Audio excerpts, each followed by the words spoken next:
चराचरामध्ये वास करणारी आदिशक्ती, कारुण्याची मूर्ती सद्गुरू कबीर महाराज, वैराग्याची मूर्ती राष्ट्रसंत गाडगेबाबा, महाराष्ट्राचा आराध्य दैवत ज्यांची आज संपूर्ण भारतवर्षामध्ये जयंती साजरी केली जात आहे, असे रयतेचे राजे, लोकराजे, वंदनीय छत्रपती शिवाजी महाराज, जगद्गुरु तुकोबाराया, संत ज्ञानोबा माऊली, भारतीय राज्यघटनेचे शिल्पकार परमपूज्य बोधिसत्व डॉक्टर बाबासाहेब आंबेडकर, आरक्षणाचे जनक वंदनीय छत्रपती राजर्षी शाहू महाराज, स्त्री शिक्षणाचे जनक आणि आद्य समाज क्रांतिकारक महात्मा ज्योतिराव फुले, खऱ्या अर्थाने विद्येची देवता माता सावित्रीबाई फुले, राजमाता जिजाऊ अहिल्यादेवी होळकर, ज्यांनी आम्हाला शाहिरीचा वारसा घालून दिला, असे लोकशाही साहित्य सम्राट अण्णाभाऊ साठे, शाहीर नामदेवराव वाली, लहूजी साळवे आदी समस्त संत महापुरुषांना प्रेमाने अभिवादन करतो। शाहीर या नात्याने मनाचा मुजरा करतो। हो घडलेल्या कार्यक्रमामध्ये सूर्या गावी शंकर पटाचं आयोजन करण्यात आलेलं आहे। कालपासून त्याची सुरुवात झाली आहे आणि औचित्य साधलं शिवाजी जयंतीचं। या अनुषंगाने या दुय्यम खऱ्या गमतीचं आयोजन, या कार्यक्रमामध्ये आमच्या जोडीला प्रतिस्पर्धी म्हणून लाभलेल्या सन्माननीय शाहिरा सुरमताई बारसागर आणि त्यांचा संपूर्ण संच, या गावातील पदस्थ नागरिक, प्रथम नागरिक, सरपंच साहेब, उपसरपंच साहेब, ग्रामपंचायतचे सर्व सदस्यगण, पोलीस पाटील आणि महात्मा गांधी तंटामुक्त ग्राम समितीचे अध्यक्ष, शाळा व्यवस्थापन समितीचे अध्यक्ष आणि सदस्य, बाहेर गावलेल्या खऱ्या गमतीच्या प्रेक्षक मायबाप हो। खरी गंमत म्हणजे तमाशा, भजन, कीर्तन, ख्यालगायन, गोंधळ ही सगळी समाज प्रबोधनाची माध्यम आहेत आणि या कलेला जोपासणं हे आपलं सर्वांचं कर्तव्य आहे। कारण या माध्यमातून अनेक समाजातील अनिष्ट रूढी परंपरेवर मात केले जाते आणि म्हणून ही कला जोपासली गेली पाहिजे। दिवसभर शेतकरी आपल्या शेतामध्ये काम करतो, दिवाळीच्या नंतर त्याला थोडेसे सुगीचे दिवस येतात पैसा पाणी हातात येतो, पीक पाणी हातात येतं आणि त्याच्या मनोरंजनासाठी गावकरी अशा कार्यक्रमाचे आयोजन करत असतात. आपण आपल्यास काही सांगावं अशी आमची लायकी नसली तरी कलाकार या नात्याने आम्हाला तुम्हाला काहीतरी सांगावं लागेल. सांगत असताना मनुष्य हा चुकीचा पुतळा हे विसरता येत नाही. चुकणे हा माणसाचा स्वभाव आहे आणि चुकीपासून सावरणे हा त्याचा धर्म असायला पाहिजे. आणि म्हणून आम्ही जे काही सांगणार आहोत त्यातून जे तुम्हाला तर्कसंगत वाटेल ते महापुरुषांचे विचार समजावे. सांगता सांगता चुकलो मुकलो तो आमचा वैयक्तिक गुन्हा समजावा आणि कार्यक्रमाच्या सरतेशेवटी आमच्या निदर्शनास आणून द्यावा एवढी विनंती करतो. सर्व नागरिकांना, महिला भगिनींना आजच्या शिवाजी जयंती निमित्त हार्दिक शुभेच्छा देतो आणि कार्यक्रमाला हात घालतो. जय शिवाजी, जय भवानी, जय शिवाजी, जय भवानी. चलो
जेथे परिमळ तरवळे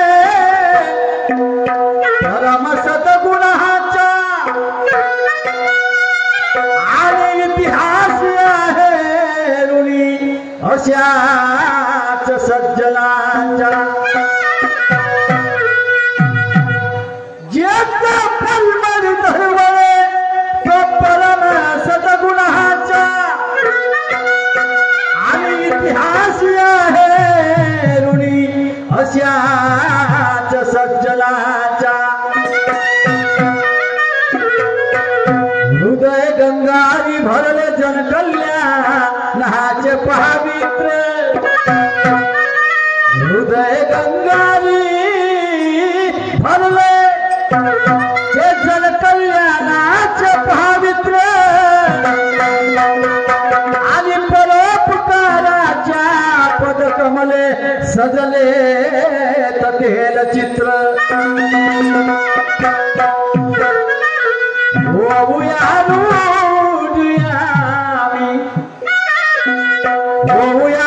आम्ही अशा जग जिंकणाराच्या वाटेवरी.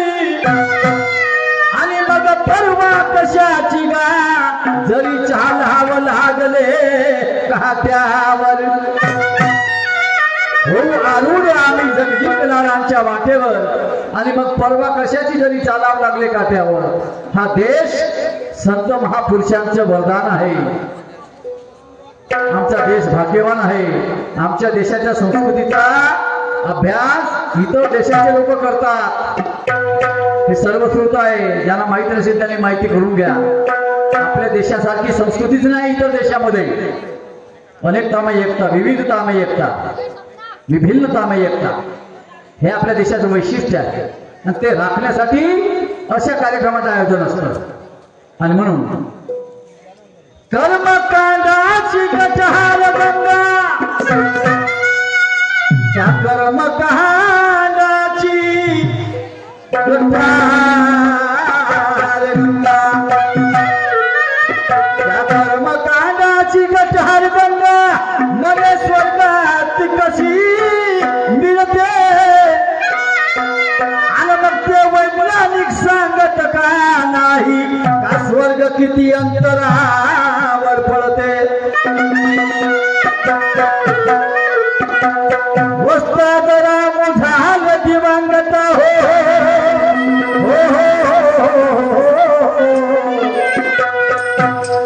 वस्ताद राम झाल दिवंगत आणि होता माझ्या शिरावर हात आणि तो शाहीर पुरुष होता बघा तो सभेत. अरे मेळ तिरंग्याचा माझ्या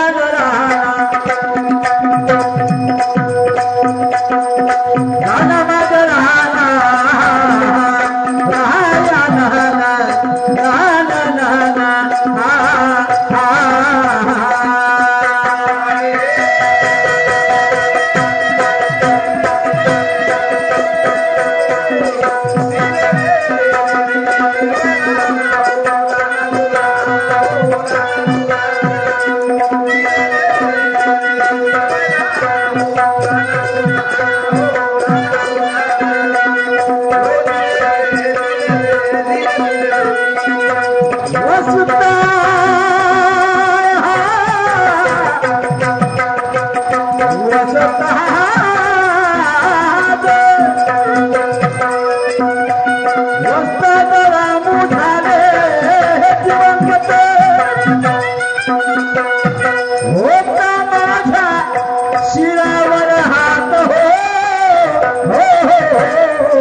आपल्या भारतीय लोकपरंपरेनुसार आपण कुठलंही कार्य करतो, घराचं वास्तुपूजन का असे ना, सत्यनारायणाची कथा का असे ना, लग्न का असो ना, कुठल्याही कार्याच्या प्रारंभी आपण आपल्या आराध्य दैवताचं पूजन करतो, त्यानंतर पुढल्या कार्याला सुरुवात करतो.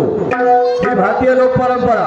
त्याचप्रमाणे शाहिरी, भजन, तमाशा, गोंधळ या सगळ्या लोककलेमध्ये धनाचं पूजन आधी केलं जातं आणि त्यानंतर पुढल्या कार्यक्रमाला सुरुवात होत असते. आम्ही सुद्धा त्या गणाचं पूजन करतो. त्यासाठी एक पौराणिक चाल घेतली आहे, जुनं ते सोनं म्हणतात. फार सुंदर चाल आहे, तुम्ही ऐका.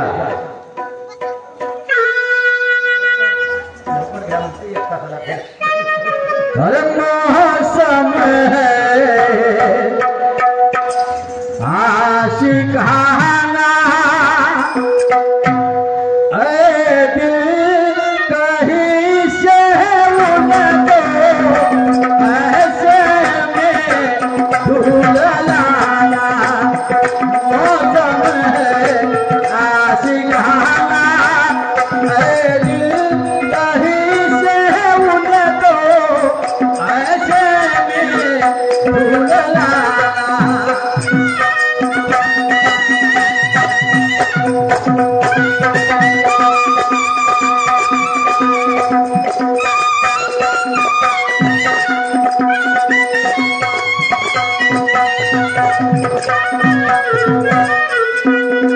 आणि म्हणून शब्द आहे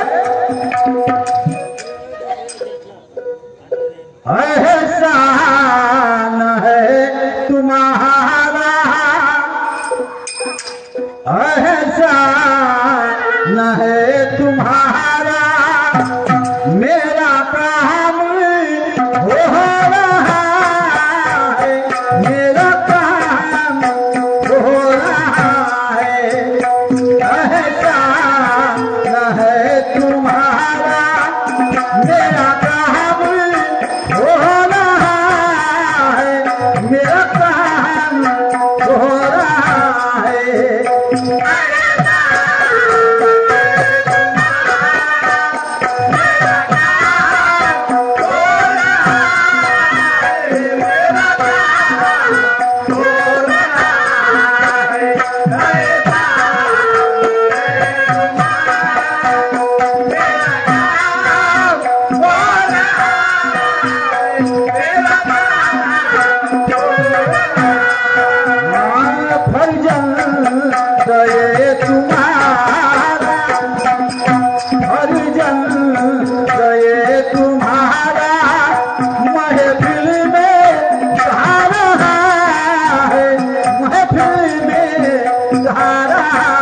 मेरा काम हो रहा है और फर्जंद ये तुम्हाला महफिल में गा रहा है.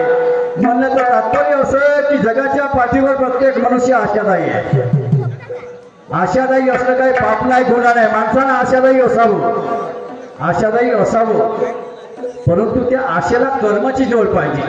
जे का हरी फलगावरी कुठल्याही देवाची आराधना करा तुम्ही आणि घरच्या घरीच बसून राहा, खायला मिळेल का? मिळत काय? अन्नधान्य येईल काय? पैसा येईल काय? काम करावं लागेल. म्हणून नच जाई पुण्य धामा बसरे करीत कामा. जगद्गुरु तुकोबराय म्हणतात, नच जाई पुण्य धामा बसरे करीत कामा आणि कामात लक्ष रामा वरी ठेव अंतरीची. मनापासून कामामध्ये लक्ष ठेव. भाव भुकेला हरील करी भक्ताची चाकरी. गोऱ्या कुंभाराचा घरात उडवू लागलाय, गणीचे शेले मिळवू लागलाय, गणीचं दळ दळू लागलाय ना. आणि म्हणून देव भावाचा भुकेला आहे. कुठेही जायची गरज नाही. तुकोबराय म्हणतात, तुझा आहे तुझ्यापाशी परी जागा भुललाशी. तुझ्याच जवळ सारा आहे, मी तुझ्या जवळ आहो. तू कुठे मला कशी डोंगरामध्ये पाहायला मिळतो? काही गरज नाही मला पाहायला जायची, काही गरज नाही. हा मानव तो गंगा नाही तो तीरथ, पाहतो पाणी राहतो तीरथ नाही का? तुमच्या का पाणी आहे नाही. मी असं म्हणत नाही पुढे जाऊ नका म्हणत जा तुम्ही, ह्याच्याबद्दल माझं मत नाही आहे. परंतु तुम्ही आशा जरूर ठेवा कोणत्याही भगवंताविषयी, कोणत्या आराध्याविषयी, पण त्या आशेला कर्माची जोड ठेवा. नाहीतर एकीकडे ग्रामगीतेमध्ये 16व्या पान नंबरवर ऐका, कोणाकडे ग्रामगीता उघडून पहा, 16वा पान नंबर. राष्ट्रसंत वंदनीय तुकडोजी महाराज म्हणतात, तुकड्या म्हणे सत्य आचरणा वाचून कोणीच नामुक्त होतं. तुकड्या म्हणे सत्य आचरणा वाचून कोणीच नामुक्त होतो. मग कशाला काशी जातो रे बाबा? कशाला पंढरी जातो? मरायला जातो का? कशाला रिकामा फिरतो रे? तुझं गावच नाही का तीर्थ? आपलं गावात तीर्थ बनवून दाखवा ना. ते कर्तव्यामुळे होईल, करणीमुळे होईल, नुसत्या अपेक्षा धरल्यान होणार नाही. अरे का काय म्हणतो?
यागना यागना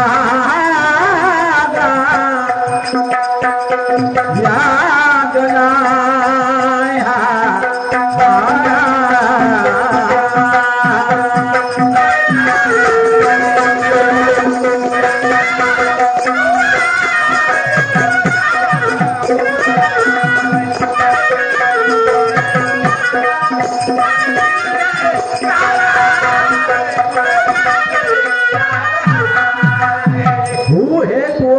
गॉड हेल्प देमसेल. जो स्वतःला मदत करतो त्याला देवही मदत करतो. जो कर्तव्य दक्ष आहे, जो कर्तव्य प्रधान आहे, त्याच्याच पाठीशी कधी भगवंत असतो. रिकामचोट माणसाच्या मागे भगवंत नसतो. दारुल्या बेवल्या माणसाच्या मागे भगवंत नसतो. त्याच्या घराचा उलट तो आपल्या हाताने सत्यानाश करतो. हे तुम्ही पाहिलं असाल. जगामध्ये अशी उदाहरण आहे. तुम्ही फार सुंदर लोक. तुमच्या गावामध्ये दारूचा छंद नाही कोणाला. कोणी व्यक्ती दारू पित नाही. कोणी व्यक्ती तुमच्या गावच्या बायकोला मारत नाही. चुकलो का लक्ष मी असं ना? ठीक आहे. नाही पण मला सुंदर लोक दिसून आले, भावभक्तीचे लोक दिसून आले म्हणून म्हटलं बा. अरे माझं गाव तसं आहे. माझ्या गावामध्ये दारूबंदी केली का आमच्या गावच्या बायाने? तुला सांगतो दारूबंदी नाही म्हणजे नाही. हो 1 किलोमीटरवर असेल तरी त्याचा दारूचा दुकान फेकला आमच्या गावच्या बाया. नाही म्हणजे नाही. आम्हाला गाव विकणार नाही, कोणी पिणार नाही असं आहे. आणि म्हणून तेव्हाच गाव सुखी जाऊ शकतो. प्रत्येक संतांनी विरोध केला. हो गाडगे महाराज म्हणतात दगडाचा देव देत नाही, घेत नाही, नवसान पोल कुणाला होत नाही. कबीर महाराज कहते हैं पातल पूजे हरे मिलो तो मैं पूजू पा. कबीर महाराज कहते हैं तुकोबराय म्हणतात देव मानला दगड झोडानं पायापट्टी पोलेला लागे शेकून. इतका विरोध केला आहे प्रत्येक संतांनी या कर्मकांडाचा. पण माहित नाही आमच्याकडे कुठून हे शिरकावतं. किसी की यादों में छंद लातो दिए जाते. सुन लो, किसी की यादों में छंद लातो दिए जाते हैं. कभी पत्थरों पे खिलने वाले फूल आज किसी की अरे तुरबत पे खिलते हैं. मिलने को तो मिल जाते हजारों लोग यारो दुनिया में, पर माँ बाप ऐसी दौलत है जो जिंदगी में एक बार मिलते हैं. आई वडील अशी दैवत आहे, असं दैवत आहे जगाच्या पाठीवर का जीवनात एकच वेळ मिळते, दुबारा मिळत नाही. आईसारखी माया आणि बापासारखं प्रेम कोणी देऊ शकत नाही. म्हणून आई वडिलाची जतन करा आणि येतात इथंच भगवंत आहे. हेच खरे देव आहे. गणेश पारायण वाचलं कधी वेळच मिळत नाही. चौकामध्ये बंबू ठोकायला वेळ मिळतात नाही का. 2 बाया बसल्या की ही तिच्या उभा पाहते, ते बाई हिच्या उभा पाहते. तिच्या पाठीमागे दुसरी बसते, ते तिच्या उभा पाहते. चालली बदलासारखी लागली. आम्हाला ग्रंथ वाचायला वेळ नाही, महापुरुषांचे विचार वाचायला वेळ नाही. गणेश पारायण म्हणतात भगवान गणेश म्हणतात की माता पार्वतीने शंकर भगवंतासारखं दैवत मला जगाच्या पाठीवर नाही. आणि तो आमचा आराध्य. जेव्हा आमचा आराध्य असं म्हणते तर आम्ही काय करतो? म्हणून आई वडिलाची पूजा करा. तुला सांगतो हे कधी मिळत नाही. हो एकच वेळ मिळतात. एकदा माती आज देह झाला की पुन्हा दिसत नाही. ढोरासारखे आम्ही लढतो आपल्या आई बापासाठी, कारण ते पुन्हा दिसणार नसतात. म्हणून त्यांची सेवा करा. प्रेमाचा शब्द आहे किंवा बाबा म्हणा आईला ताण्याच्या वेळेस ग्लासभर पाणी द्या, भुकेच्या वेळेस तोडभर पोळी द्या. आई बाहेरून आल्या तर बायकोला विचारा. बाहेरून आल्यानंतर बायकोला विचारा ए माझी सेवा सोड, मला पाणी नको देऊ. समजलं काय? माझी आई जेवली का हे सांग. विचारा बायकोला. तुम्ही खरे जर माझ्या बापाच्या पुढे जन्माला आले असाल तर बायकोला विचारा माझ्या बापाला जेवण दिलं काय, माझ्या आईला जेवण दिलं काय हे सांग आधी. आणि त्याच्यानंतर मला पाणी दे. तुला तर माझ्याशी जिंदगी करायची आहे जन्मभर, बरोबर आहे ना. पण माझे आई बाप तुला माझ्या जन्माला पुरणार नाही. आधी त्यांचं पोट भरलं का मला विचारू दे. कोणता मुलगा विचारतो सांगा हात वर करून. कोण विचारते? जशी तुझी माय तशी तुझी सासू, जसा तुझा बाप तसा तुझा सासरा. हे जोपर्यंत आम्ही समजून घेणार नाही तोपर्यंत या देशामध्ये सुख शांती नांदू शकत. आणि म्हणून काय म्हणतोय का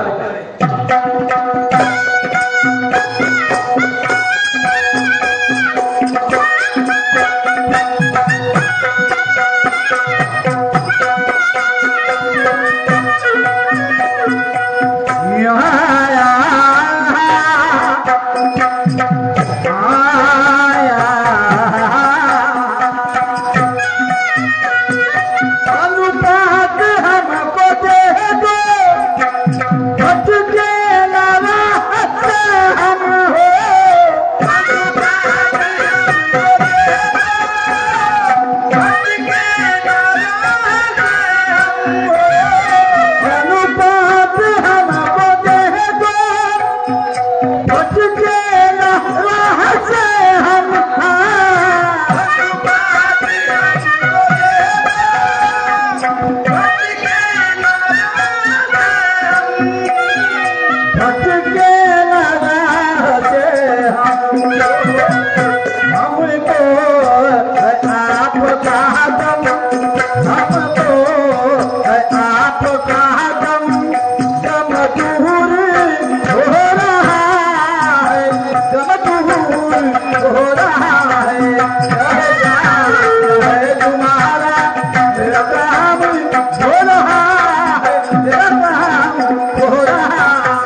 दोन शाहीर असले की प्रश्न उत्तरचा भाग येतो. कोण कोणाचे उत्तर देतं नाही देतं हे तुम्ही साक्षी आहे या कार्यक्रमाचे. आणि तुम्ही खऱ्या अर्थाने जिवंत गण आजच्या काळाच्या मनाने विचार केला तर, कारण तुम्ही प्रेक्षक गण, बरोबर आहे. शाळेमध्ये शिक्षक गण, शिक्षकांच्या पुढे विद्यार्थी गण, ग्रामपंचायत मध्ये सदस्य गण असतात की नाही?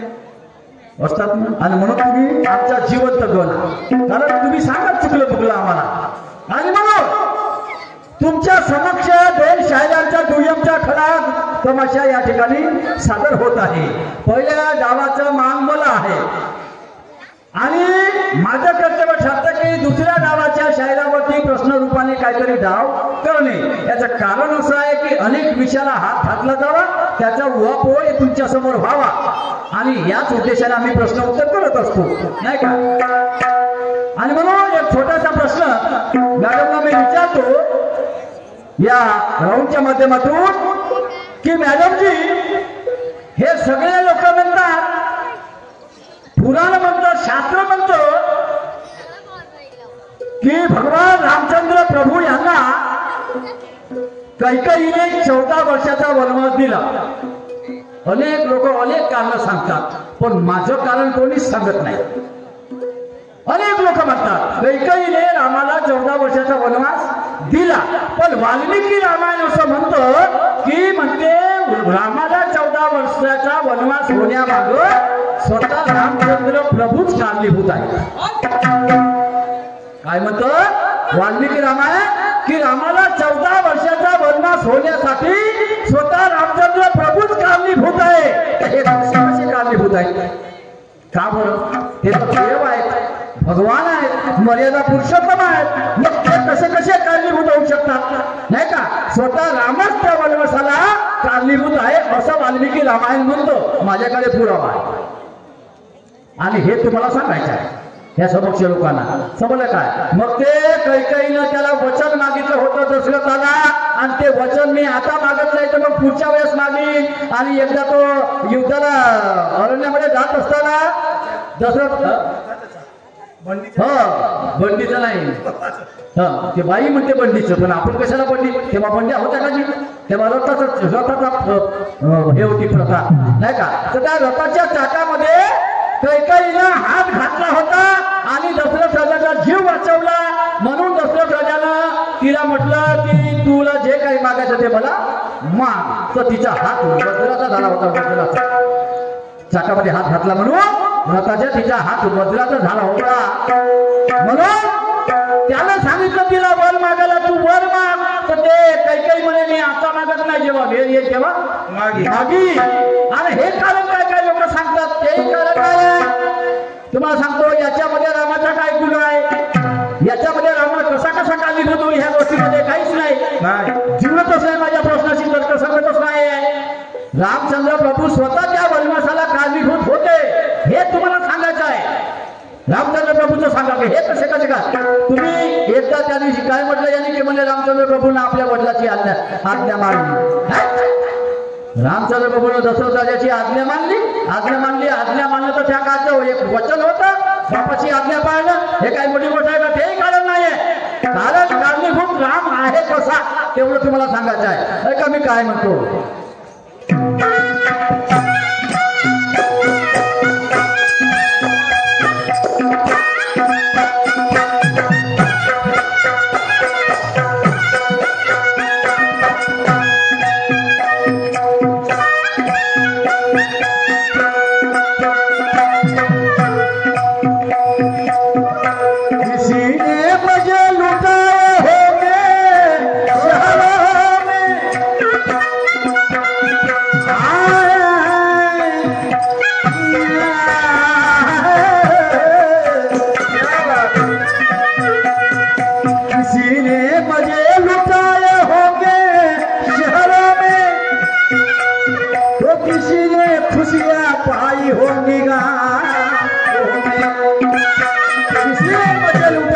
शहरों में किसी ने खुशियां पाई होगी, गांव में कोई